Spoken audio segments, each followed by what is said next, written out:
We have Eric Blanc. He is a writer he's an expert on labor studies, a professor at Rutgers University. He blogs at the fantastic substack Labor Politics. It's called laborpolitics.com. Also author of the book We Are the Union. Also, in his spare time, writes at Jacobin, and he has three fantastic articles that I think really synthesize this moment and really the identity struggle for the democratic movement and what I have called on the left hook the Civil War. I've been calling it for the past year. Kind of unspoken civil war that's now spilling out, right? Where you have the establishment that is aligned with centrists and I would say is now complicit. I've called them Vichy Democrats, specifically with the cave. People who want restoration, not reformation. People who would rather throw everything and billionaire money and a Bill Clinton and the kitchen sink against Zoran Mamdani and would side with Andrew Cuomo rather than embrace the politics, the progressive politics of Zoran Mamdani and see people where they are, where they demand drastic change. But rather they would suck at the corporate teat, still align themselves with Netanyahu and AIPAC, and ignore the elephant in front of them, which is the righteous rage of the majority that is for the last 10 years just moving away from the establishment and institutions. And furthermore, folks, Donald Trump has a favorability rating hovering in the 30s now, 36, 37. He's negative 39 on Epstein. He's negative double digits on the economy. He's negative 11 points on immigration. They had him on the ropes, but these 8 centrist Democrats said, you know what? Let's cave. And the Obamacare subsidies, they're going to expire. Healthcare premiums are going to double and triple, Eric. And we haven't even talked about, the big billionaire bill, which will gut Medicaid to give tax cuts to the billionaires, the friends of the establishment. As this is happening, folks, there is some good news that it's been a week, maybe a week and a half.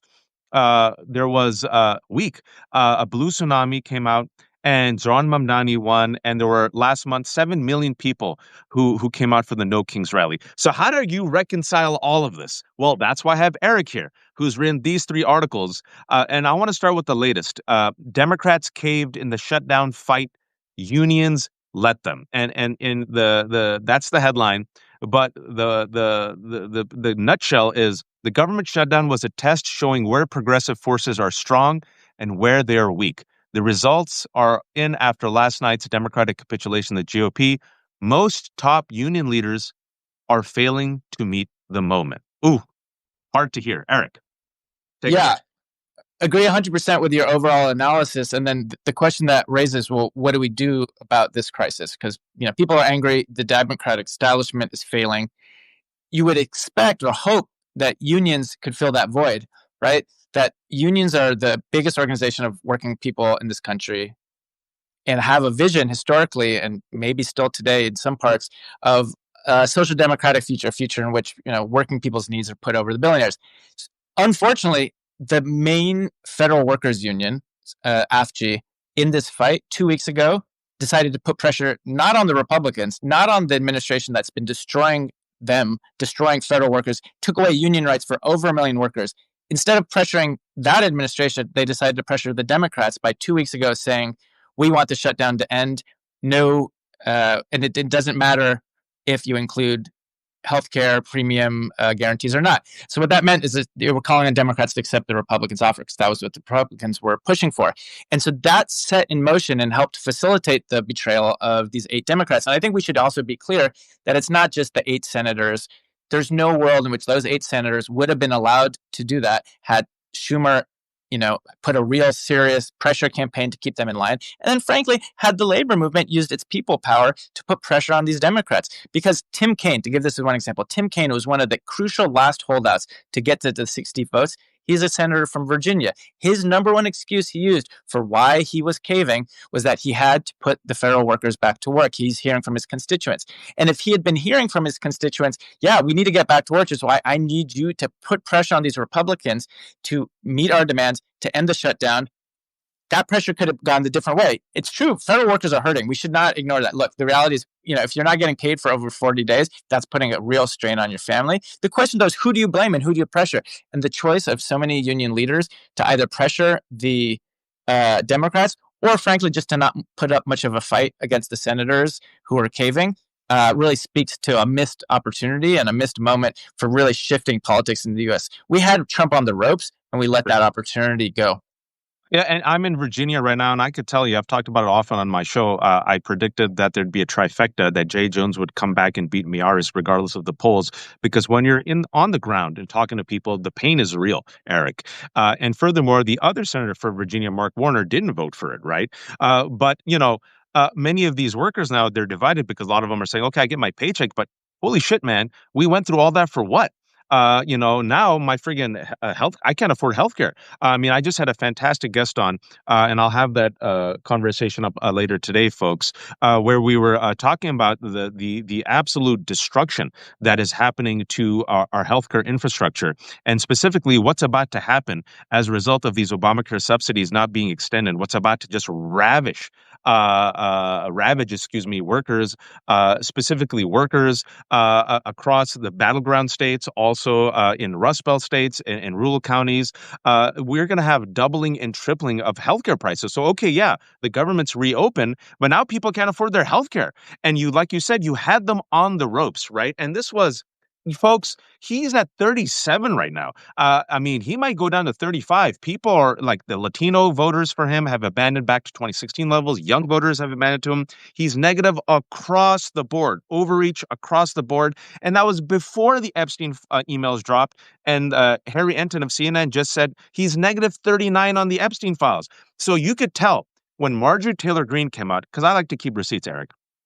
Marjorie Taylor Greene came out and blamed Mike Johnson for the shutdown because she was feeling it. I've heard Tim Kaine, I've heard Shaheen, I've heard the useless senators from Nevada, Mosto and Rosen, and they said, no, this was for the greater good. They wouldn't have budged. It was impossible. This is the best deal we would get. What does your reporting tell you? Yeah, I mean, the reality is, even if you read through the lines, or actually don't even have to do too much sleuthing, when Tim Kaine wrote an op-ed for New York Times in which he actually said the quiet part out loud, which was yesterday, right? What's that? Yeah, yesterday. They didn't want to keep on pressure. Why?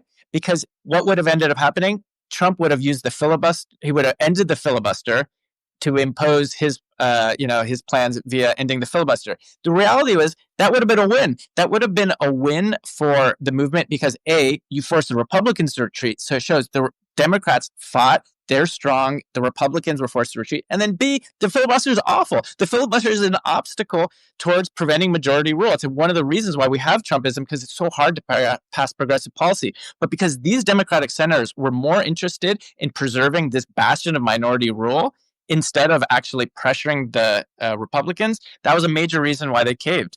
And so, yeah, I think all of those excuses are, very thin. They're very thinly argued. There's not much basis to them. I think the reality is these are just not fighters. You can talk about policy, you can do all this stuff. I actually just think these people are dispositionally unable to really imagine what a fight is looking like. These are people who made it their way up to the top by doing politics a certain way. And now that we're in a totally different era, they just actually don't know how to deal. All they know how to do is essentially like backroom deals. They don't know how you would actually build a movement, how you would put up a fight. And so, yeah, it was a very uncomfortable situation. They didn't want to be fighting, and they went back to their normal position of just, business as usual. I've said that they're not built for this fight and they're not made for this moment. I've been saying that for a couple of years. And I've said that about Schumer and Jeffries. They're just not built for it. It's like when an athlete has to retire because everyone else around him, changes up the game, like a UFC fighter or a boxer or even a basketball player, right? So you were good in the past, but whatever skills you had, you've been unable to adopt. You can't shoot a three ball, all right? And so now we don't need you anymore. And these people need to resign and retire, but they want more. Every single one of those 8 centrists, I hate to call them centrists because they're not centrists. They just capitulate. I call them Vichy Democrats. Every single one of them is a millionaire. Every single one of them is wealthy. Eric, every single one of them has been paid by the airline lobby. And, I wish some reporters did some more digging. I know the Lever did, but the airline lobby worked the phones, I'm sure, because Sean Duffy came out and basically threatened and warned and said, well, there's been airline disruptions. I wonder why, mother effer, you're the one that shut them down. And why do you think it was 2 Democrats in Nevada? Why is the 2 Nevada? Well, it's because Vegas is dependent on tourism, right? And so again, like, who's putting that pressure? Well, business is putting that pressure. There you go. And also, airline industry has its most lucrative days coming up: Thanksgiving and Christmas. So these people sold us out. Now, how did we get screwed? Can you connect the dots for people who don't get it? Because some people Uh, might say, "Oh, well, the government's reopened. It's okay. This stuff happens." Yeah, I mean, Bernie put it really well. I don't know if folks should check it out. That night after the sellout, he said, look, what does this mean?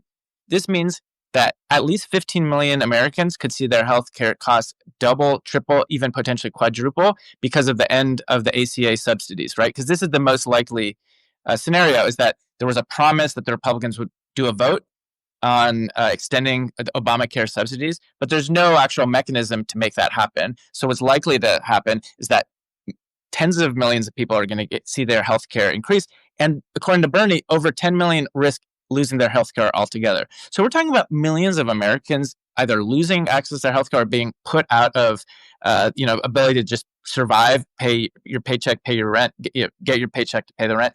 This is like an existential crisis for tens of millions of Americans immediately now, because these senators could not just stick with a basic fight. And yeah, it's honestly disgusting. Like the idea that then they would portray this as on behalf of the American people, when the people who are going to get hurt most are in fact their constituents and others. There's a level of hypocrisy there that is astounding. And I think it is egregious because the base is against it. You just came off a massive win. We'll talk about in a second. And your other colleagues are not coming out. Your alleged centrist governor-elect, Mickey Sherrill, sees where the wind is blowing and she blasted it, right? And then you have Senator Schumer. And I don't know if you saw the poll that he has the lowest favorability rating of a Senate leader within his own party ever. So he's like in the doldrums, folks. And I'm sitting here thinking to myself, well, if Senator Schumer, there's two things that could have possibly happened. Senator Schumer says, well, I voted against it. If that's the case, then you're having us believe that these 8 senators defected means they went behind your back. You're unable to whip your own caucus. You're weak, number one. Or if Senator Shaheen and others are to be believed, oh no, you were in the conversations. You knew what was happening, and you kind of wink, wink, allowed this to happen, and then lied to the people. You're a terrible leader. Either way, why the f are you in this position when literally you can read the same polls that I can read and you can read, and nobody has faith in you, and the Democratic Party has the lowest favorability rating since 1994. Yeah, Schumer has to go. And I do think that this speaks to a limitation of even the left right now. I would like to see Bernie and the AOCs of the world come out a little bit harder against Schumer. There's been really hard criticism, but I think right now there is space to say, Schumer should not be the Senate minority leader. Pick that fight. And I think it would be great if AOC ends up primarying him. And I think we need that level of pressure. And just to say, look, that whole generation is not up for this moment. We need a new generation of leaders. And I think that that's the stakes. The idea that we're just going to at this point, hope that they do the right thing. We gave them a chance. They had their chance to do it, and they failed. They've had 10 years, Eric. They've had 10 years. And I want to remind people this isn't the first time he caved. He also caved in March. He threw all the Dems under the bus. The Dems were united about not, funding the government. And then Chuck Schumer at the last second threw all of them under the bus, and then got a whole bunch of other senators and then said, well, no, we have to do the responsible thing. And then Donald Trump said, sucker, and then went ahead and dismantled all these government agencies and continued to fire people. So I just want to remind people, this is not the first time. This already happened in March. And furthermore, for the past 10 years, we've seen Trumpism, and you still don't have a robust fight. You still don't have a battle plan. You still are allegedly looking for the center. I'm sure you saw this because we're going to talk about the other articles you wrote, especially about the win of Mamdani and what that means. Did you see the New York Times come out with a piece saying Mamdani isn't the answer; it's the centrism of Shapiro? Your take on that? I mean, it's so funny. Like it was inevitable that the centrist sort of establishment, even when all of their priors were proven wrong, they said Zoran could never win. This type of thing was too high in the sky. And then when he proves them all wrong, beats Cuomo, they pivot immediately to say, well, it can't mean anything. Like it could only be New York. And so New York all of a sudden becomes, in their minds is like a socialist bastion. When in reality, 3 out of our last 4 mayors were basically Republicans. Think about it. We had Giuliani, Eric Adams, Bloomberg. Like those are the mayors we've had overwhelmingly, and New York City is not drinking different water than the rest of the country. Working class people everywhere are hurting. And the question is your politics speaking to that anger? Is it giving that anger expression? Or are you covering up for a status quo? And it's true. Look, I don't think the Zoran playbook is going to look identical everywhere, but what's going to look the same anywhere in the country is that, are you fighting for economic dignity for all working class people? And are you saying that the reason we don't have that is because of the billionaires? That message tracks anywhere you go. That was a message of, Dan Osborne in Nebraska. Anywhere you go in this country, working people are angry at the people up top and are looking for a way to channel that. And unless we give an expression of channeling that to billionaires, then yeah, that's how you get it channeled against immigrants, trans kids, and all of that. So yeah, the idea that the New York Times thinks that Shapiro is the way forward. The reality is we've been doing democratic centrism for decades. Like, how do you think Trump got elected? How do you think, it's not like we haven't experimented with this politics. It's been experimented and tried and tried and tried again. And it's precisely because it doesn't work. Because even if you win an election, if the only politics you have on offer is the status quo, then even when you win that election, you're just giving it to the Republicans next time in a way harder and more nasty form. And furthermore, it's all connected, folks, because Schumer has still not endorsed and embraced Mamdani. Jeffries tacitly endorsed him grudgingly towards the end. And then when he was asked if Mamdani is the future of the party, he said, no, he's not. I would have said he represents a part of the future and then talked about, Abigail Spanberger and AOC and Mickey Sherrill. That's what I would have done. Oh, he represents part of the coalition that is the future. He didn't do that. They went for Cuomo. Folks, I want you to just sit with that. They threw everything against Mamdani. They're still throwing everything against Mamdani. Islamophobia, hate, anti-immigrant hate, anti-Arab hate, even though he's not Arab. It doesn't matter. That's part of Islamophobia. It's all racialized, right? They backed a predator. They backed AIPAC and Netanyahu and billionaires, and this guy still beat them by double digits, and they still have not embraced him, which shows me a fundamental political malpractice, but also misreading the moment.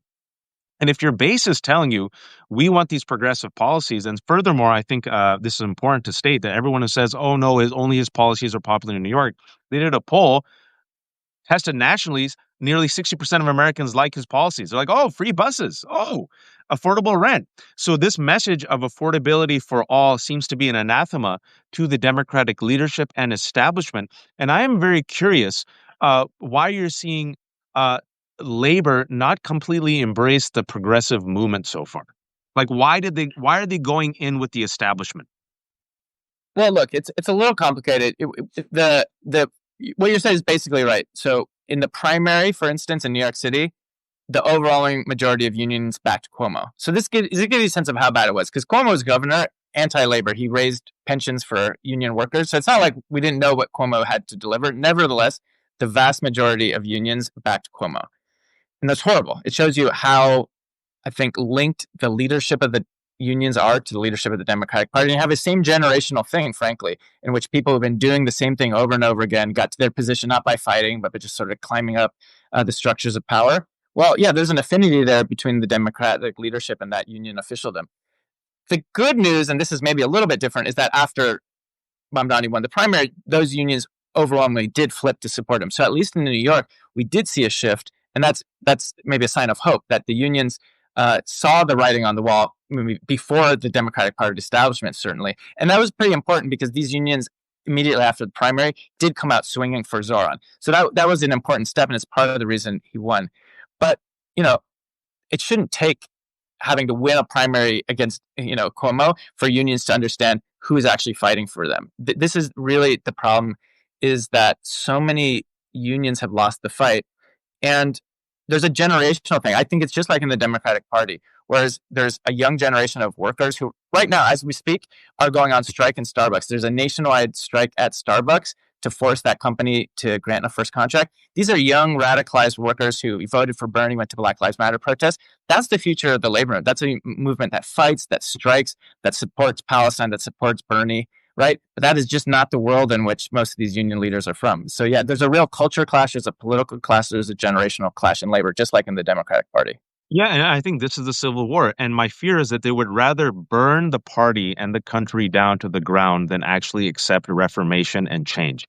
They will rather suck at the corporate teat, make sure that they feather their nest and that they retire nice and easy. They're all millionaires, than actually embrace change. And if you don't believe me, and you think I'm being too harsh, I give you the cave. I literally give you the cave. I give you the utter lack of embrace of Zoran Mamdani, a generational talent.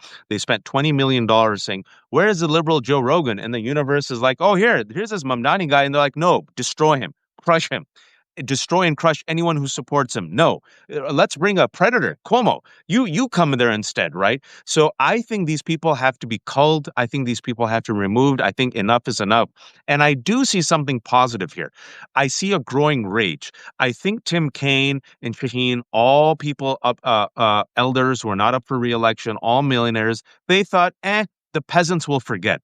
I don't think they'll forget this time, Eric. I think based off the No Kings rally, plus the blue tsunami, plus how things are going so bad, plus the failure of Schumer and Jeffries and the lack of fight that they're seeing, I sense the tide is turning where it's not vote blue no matter who. They're like, we're done with you. But you tell me, you follow this on the ground. I mean, yeah. First of all, just to underscore what you're saying, it is so crazy to me that there was all of this hand wringing about Joe Rogan, social media. Like, we need that for the left. How do we get young people? Young people going to Trump. There's just crazy numbers amongst young people, and particularly young people of color. Right, the exact voters that actually were swinging a little bit more towards Republicans. You know, he's got 86% of young Latino voters, 84% of young Black voters. Just like crazy numbers, crazy numbers. He quadrupled the youth vote, literally, between the 2021 mayoral race and this race. The numbers of voters under 29 quadrupled, right? And the response from the establishment is, oh, nothing to see here, nothing to see here. Just nothing could be learned really beyond that. So the reason for that is exactly what you said, which is that unlike when the Republicans win, they still have their positions. If you're in the head of the Democratic Party or head of a union, the Republicans win. It's not an existential crisis for you. You got to stay. You still have your spot. But if the party changes or if the unions change, well, then, yeah, you're talking about maybe losing the cushy job you've had, losing the prestige you've had. And so it's actually, they're more scared of their base than they are of the right. I think that is important to understand. They are more scared of the base than they are of the right. And I think what you're seeing right now is exactly as you described it. There's a sea change on the base on all of these issues. And I think it's really different than it was in 2016, 2017. Like, for instance, I was a Bernie guy. I organized around Bernie in 2016. Most of the base wasn't with us in 2017, 2018. People still had a little bit of confidence in the establishment. You know, they were willing to give the Schumers, the Pelosi's, the Bidens a chance. They were, benefit of the doubt, right? And now, like, those same people who before said that we were too radical or whatever, they're going to the Bernie rallies. They're saying Bernie is the only one who has the answer. He's the only one who's fighting, and it's true. So yeah, the shift of the base towards the left and towards a fighting program is really profound. And I think you're right. We've only even started to scratch the surface of what that's going to look like for the future of the Democratic Party. And people, I've always said this saying, I've got the gray hair. Just look at the shift on Israel Palestine. I've been around for a while. In the past 2 years, and especially in the past year, there has been a 49-point shift in America polls when it comes to being pro-Israel or pro-Palestinian. Meaning, America was plus 49 Israel. Now it's plus 1, plus 2 Palestine. So that's like a plus 50 shift within 2 years. That's a generational, remarkable seismic shift because people in real time have been radicalized because they've seen a genocide on their phone. And the Democratic establishment, I'm just using one example, has refused to acknowledge its base. Go back to 2024. I even told people to vote for Biden and Kamala, even though I said that they were terrible and complicit in the genocide, but I said it's the lesser of two evils. Like you can get Trump in, right? Maybe we can push Kamala. But they told the base, shut up, shut your mouth, stop talking about Palestine. You're going to vote for us anyway. You're not going to vote for the other guy. Wouldn't even let one Palestinian speak at the DNC. It's like a minor thing. Couldn't even give that one concession. I mean, what political malpractice, Eric? And then I've said this before on the Left Talk. I've talked to many Arab and Muslim communities, and they said they actively threw them out of meetings, rejected them, refused to meet them, belittled them, then sent Bill Clinton to talk down at them. Whereas Trump was like, okay, let me send Richard Grenell and let me meet with them and let me just bullshit with them. And then people are like, oh, Trump is transactional. At least he's, inviting us to the ball. All right, maybe we'll vote for him. And a lot of these people aren't diehard Republicans. There were people who actually voted for Biden in 2020, and they would have voted for Democrats, but the Democrats said, F you. And then all these other vote blue no matter who blamed Muslims and Arabs and Palestinians and said it was because of you we lost. And I said, no, a majority of them still voted for Kamala Harris. And then the YouGov poll came out and said the number one reason why Dem voters stayed at home was Palestine. So it wasn't just the Browns and the Arabs, right? Because people, surprise, surprise, don't like supporting genocide. So you've seen that same energy shift to throwing immigrants under the bus, throwing the woke under the bus, throwing Palestinians under the bus, throwing initially, folks, Mahmoud Khalil under the bus, initially throwing Gilmar Abrego Garcia under the bus. I keep receipts. Now, literally throwing Zoran Mamdani under the bus, engaging in all the horrible Islamophobia, backing billionaires. And now, when clearly millions of people are saying no kings, no to the broligarchy. They still haven't embraced that message, Eric. They have not embraced the anti-broligarchy message. And I think you're in New York, and I want to just stand this quote. Remember a couple of days ago when Governor Hochul was asked by people, tax the rich, go against the corporations. She said, I will not be bullied. That to me was the tell that they won't change. Yeah. And what you said is entirely right. And I'll just flag on that blue no matter who. So what happened to blue no matter who when Zoran wins the primary, right? Like all of a sudden, blue no matter who. Okay, except for if it's a socialist, right? So yeah, 100%. And look, Hochul. This is an interesting dynamic. Hochul obviously was scared of the Zoran movement. She was very hostile to it at first. The good news is that our movement has been powerful enough that we were able to force her. She read the way the winds were shifting in the state, that she did endorse Zoran. So that's different than Schumer, right? And that's to her credit, or at least to our movement's credit, that we're able to push her to endorse Zoran. And that's important because for the sake of him being able to govern, we need as much of the establishment to bend the knee and to go to support these policies as possible. But that's not because they somehow have seen the light. It's only because we've shifted the terrain on the ground, that we've created enough pressure that Kathy Hochul is going to be worried that if she doesn't pass Zoran's agenda, this is why we need to make sure it happens. We need her to understand that if she doesn't pass his ambitious agenda and tax the rich, that there's a very real chance she could get voted out of office because there's an election coming up. She has a credible primary challenger against her. And so we need her looking over her left shoulder and not just being worried about seeming too far left, which is, the way the centrists, the only way they look at the world. When in reality, it's not really about left or right. It's about, are you siding with the people below? Are you making people's lives better? And if you do that, people aren't going to be worried that the billionaires got their taxes raised a little bit. The idea that you're going to scare people off because you raise the tax rate 2% on the wealthiest people to provide childcare for all, no one's going to be turned off from that except for a handful of billionaires. So yeah, if she's smart, she'll go along with the movement, but we're going to have to create a lot more pressure. I don't think she's going to do it on her own. I think we have to make them all very afraid.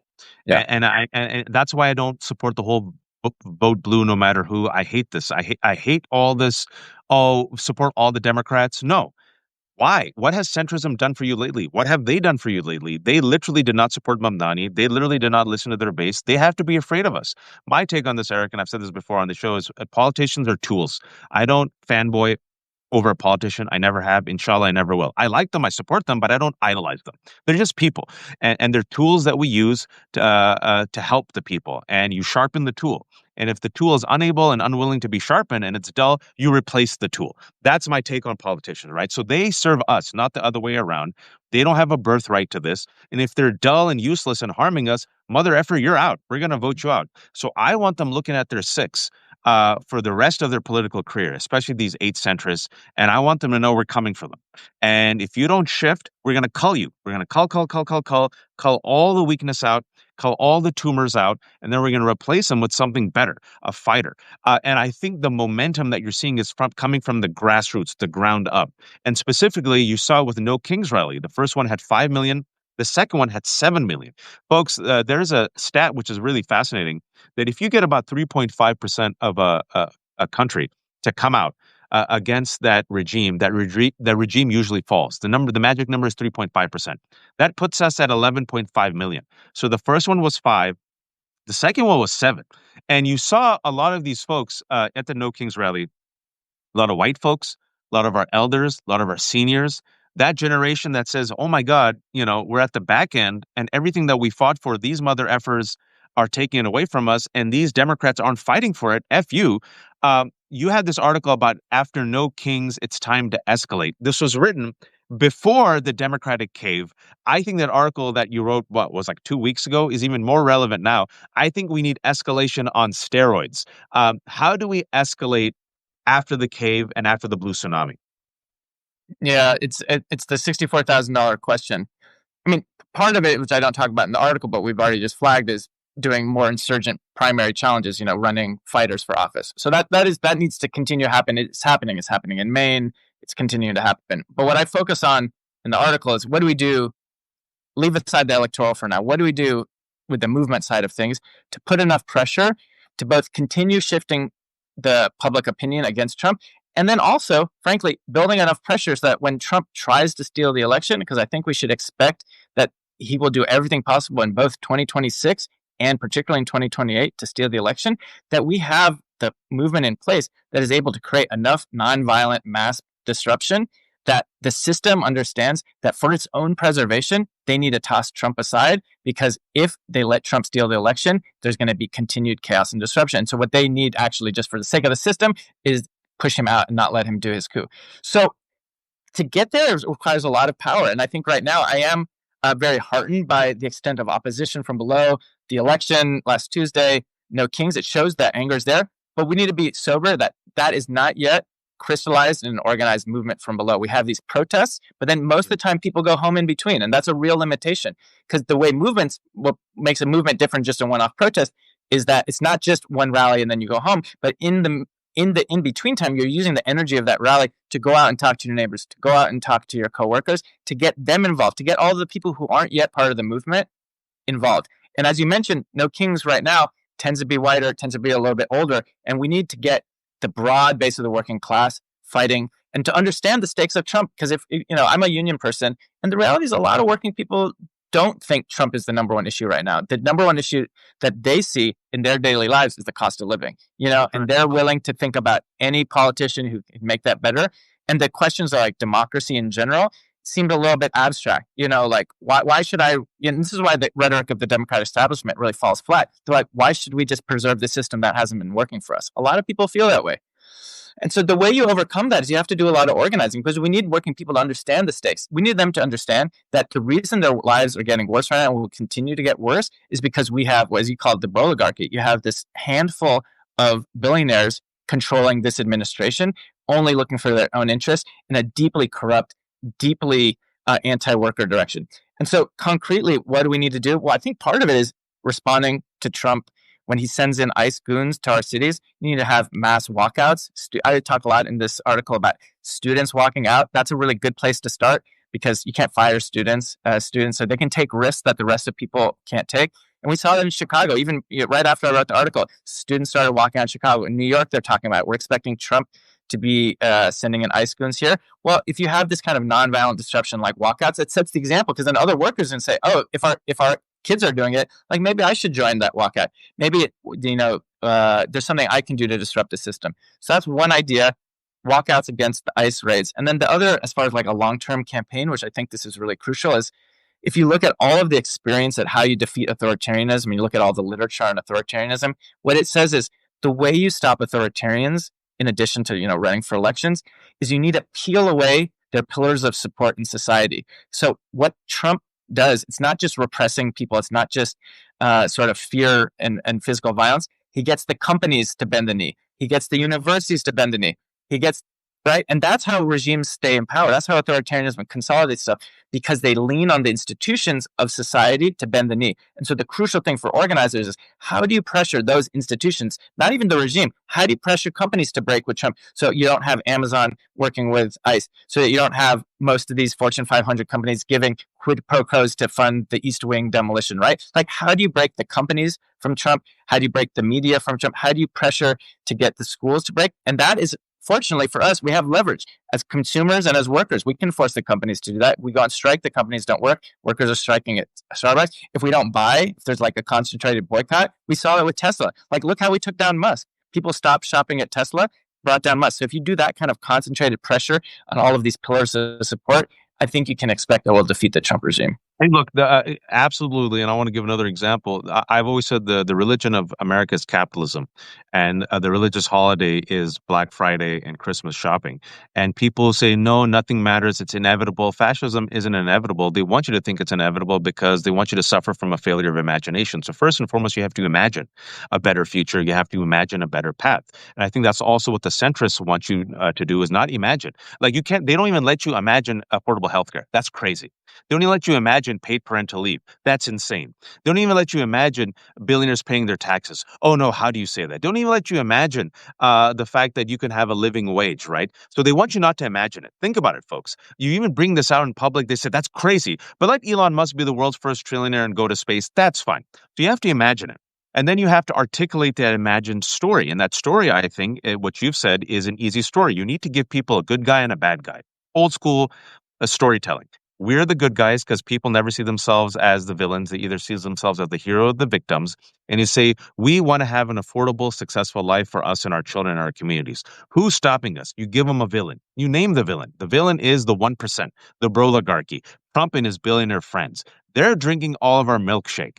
Do you want them to drink your milkshake? They're like, no, man, I want my milkshake. Exactly. Go against these mother effers. As you're working two jobs to stay broke, they're friggin' building space rockets and making money off after crypto. We have to go against these mother effers, dismantle the system, and then all of us can be free. And people are like, yeah. So when you have Sanders and AOC and Zoran saying fight the oligarchy, I remember all the centrists, people like Elisa Slotkin, I keep receipts, said average Americans, translation white, don't understand these words. And then Bernie went to all these white places with AOC and all the farmers and workers like, yeah, man, fight the oligarchy. Uh, but the problem then goes to the fundamental problem, Eric, why I think you're going to see the civil war. And this is going to get really violent within the Democratic Party. They love the broligarchy. They're part of the broligarchy. It's a big club, as George Carlin said, and you ain't in it. They're sucking at the teat, and they refuse to stop sucking at the teat. And then speaking about the economic boycott and why I think people should lean into it is it was based on the 1 week economic boycott of Disney that people canceled Disney Plus. I got 3 kids. Even I made that sacrifice. You saw Disney bend the knee. You saw Sinclair bend the knee, and you saw Next Gen bend the knee in 1 week. So I do think this cancel Spotify movement and these other boycotts that are coming up in a week or two. I, at the end of the day, folks, I know all these people, they love their money. If they lose money and they see Trump is on the ropes and they see he's at 35 and they see people on the streets, all that puts pressure on these institutions. As Eric has said, oh shit, this is bad for our bottom line. This is bad for our brand. And then you peel away the institution, the corporation, one by one. And then Trump, who's already weak, it's death by 1,000 cuts. Cut, cut, cut, cut, cut. And I think, Eric, what people are looking for is a haymaker. A haymaker doesn't happen. I think the two haymakers, the two uppercuts that we have are Epstein. He's negative 39 on it. He cannot escape this. And the economy. And then it's up to the rest of us to chip, chip, chip, chip, chip, chip, chip away. My take, what did I get wrong? No, that's 100% right. The thing I would add is we're not in normal times. You know, normally, if this was a normal administration, you'd look at these numbers and be like, okay, great. They're going to get the boot in the midterms and they're going to get the boot in the next election. No world in which they come back. And that's basically true. The problem is, this is an authoritarian regime. This is a regime that is going to do everything possible to make there not be fair and free elections in 2026 and 2028. And so that becomes the disruption piece again. It's like, it's not just enough to have popular opinion shift against the regime. That's important. It's maybe it's the precondition for everything else, right? You're not going to be able to do this unless the people are with you. But even when the people are with you, then you have to figure out how you translate that opinion, that anger from below, into a movement capable of stopping the steal, right? And that is a really hard question because, you know, most people don't like taking risks. You know, I have a kid and I think twice, you know, about getting arrested now or, you know, doing something that could risk my job. You know, I'm a professor at Rutgers and professors have gotten fired for talking about this stuff. You know, so you think twice when you have kids. And I think a lot of people are like that. And so we're not asking people to like put their families in jeopardy. But the reality is, if you're going to stop them from stealing our democracy, we're going to have to be in the streets. We're going to have to take some risks, you know, collectively, not as individuals. You have to do it together. And my experience as a labor organizer is workers never want to strike initially, but when they feel that everyone else is doing it, they feel strength in numbers because they say they can't fire us all. They can't come after us all. And so I think that's the approach we need to have is like, if we are doing a boycott, we're going to all do it together. It's not just going to be one person. If we're taking to the streets, if we're doing sit-ins, we're going to all do it together. And I think there are millions, tens of millions of Americans who are willing to take that escalation now in a nonviolent way. And I think if we do that, we're going to be in a much better position to save our democracy when they try to steal it. Yeah, amen. And it's not just this fascist regime, folks. The Vichy Democrats, they got to go. And I know I get a lot of heat from Democrats who said, "Oh, vote blue no matter who. It's your fault." What more do you need to see? What has a Democratic centrist done for you lately? Tell me, what have they done for you? They just caved. Americans are going to be paying absurd amounts for healthcare that's already expensive. They didn't hold any of these assholes accountable. They still hold on to the filibuster for dear life, even though it's been used by Mitch McConnell to essentially slay all civil rights, legislation, and to harm Americans. You see the Supreme Court that is going to go after all of our rights. But they say, oh, no, no, no, don't expand the court. Oh, no, no, no, don't dream. Oh, no, no, no, everything is too much. Oh, no, no, no, don't fight for a living wage. Oh, no, no, no, you can't have free buses. Oh, but we can be millionaires. What more do you need to see? And I think it's time for the culling. People are in pain. And if you think that the institutions will hold, you haven't been paying attention for the last 10 years of American politics. Donald Trump, a bullshit artist who is part and parcel of the establishment, ran as an anti-establishment, Eric. And as you know, in 2016, many of the people who voted for Trump were also originally voting for Bernie Sanders because he said, oh, yeah, the establishment does suck. The institutions do suck. They don't help us. But unfortunately, Trump's vision seems to have won, at least at the when it comes to elections. But it seems that there's a growing movement that says we don't have to live like this anymore. So we have to put on the pressure, folks. I don't. And I think you've seen in the last 2 weeks, you've seen in the last month with the No Kings rally, with the Blue Tsunami, with the rage against the centrists. Schumer and Jeffries, it ain't coming from the top down. It's up to us, the people, to put on the pressure and remove these mother effers.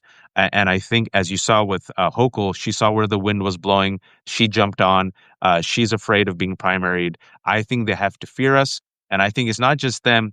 Also, the corporations have to fear us. And folks, do not underestimate the power of your money. You saw Disney bend the knee within a week. Eric, I kept you a little bit longer than I said I would, but it was a good conversation. We have nearly 1,200 people joining us. Final word to you, sir. Yeah, I mean, I think everything you said is right. And I like your analogy of the Vichy Democrats, because this is maybe a hopeful note to end on is in the darkest times, the people in power, including the centrists, sided with fascism. So many of them bent the knee. But the flip side of that was that when they defeated fascism, it was the left. It was the fighters who were able to rebuild Europe and so much of the world on a social democratic basis. And I'm very confident that when we defeat Trump, the left and the Bernies and the AOCs and the Zorans of the world are going to be taking a lead in building the type of country that we know is possible, but that the establishment has been depriving us of. So I'm very optimistic about the future of our country if and when we defeat Trump. And I think it's going to take all of our work. And so, thank you for having me on. And if any listeners out there, it's great. There's so many folks. If you want to follow my work, I'm at laborpolitics.com. Laborpolitics.com. And I'm going to link to it. We're going to have this up later today. Eric Blanc, and thank you to Eric Blanc's own subscribers who have come in. This is The Left Hook. I'm a terrible capitalist. Everything is for free.